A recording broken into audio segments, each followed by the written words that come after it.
Alors Dieu ne permet pas le mal. Dieu est présent là où les gens ont mal. Dieu ne veut absolument pas le mal pour l'homme. Dieu veut être présent là où les gens souffrent.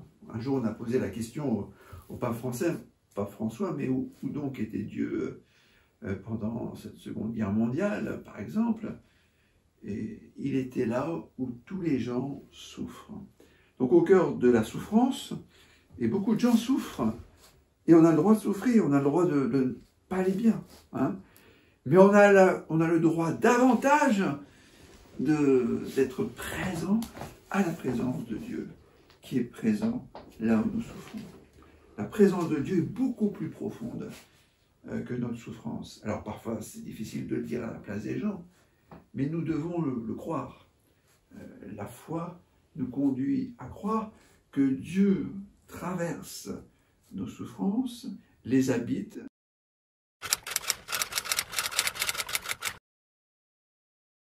Nous sommes comme invités à reconnaître ce qui est bon, ce ciel bleu derrière les nuages, pour aller de l'avant. La prière ne se substitue pas à notre action, à notre posture, à notre position devant l'adversité. Nous n'avons pas fusionné avec le mal, avec les difficultés. Nous pouvons prendre ce recul dans la prière où nous laissons Dieu être la mesure de notre regard sur ce monde qui a des difficultés, qui traverse des souffrances, mais qui par bien des endroits est beau. Ne regardons pas le mur blanc avec des points noirs en considérant que ce mur est noir. Le mur est blanc.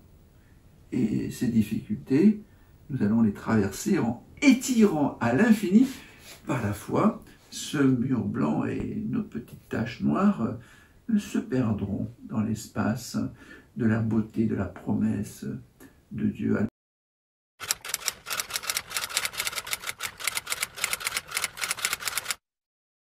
Dans notre quotidien, vous faites l'expérience parfois d'un trop-plein d'activités. On n'a pas le temps, de prendre du recul, on est fatigué. Mais mon père, vous comprenez pas, on n'a pas le temps de prier. Et ce trop-plein, il est rempli de la fatigue des mamans, de la fatigue des papas, des étudiants qui travaillent sur leurs écrans et qui ne savent pas s'arrêter et prendre le recul critique. À ce trop-plein, j'aimerais le renverser par un appel à l'intériorité. Et comme dit saint Augustin, il nous faut d'abord vivre les choses extérieures à partir des réalités intérieures. Et les réalités intérieures, elles sont nourries à partir des réalités supérieures. La grâce vient rencontrer notre liberté pour que notre agir, le lieu de notre agir, soit un agir unifié et unifiant. Notre espérance est-elle une illusion? Ne confondons pas les faux espoirs et l'espérance chrétienne.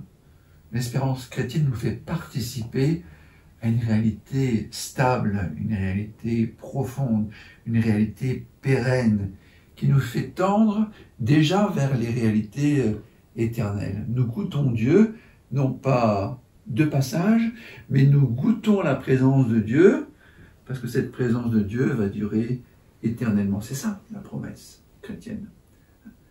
Benoît XVI a une très belle expression, la foi est la substance des biens que nous espérons. La substance. Par la foi, par la confiance, par ce lien avec la présence de Dieu, nous pouvons déjà goûter dans le présent, en la présence de Dieu, à une vie qui va traverser toute notre histoire.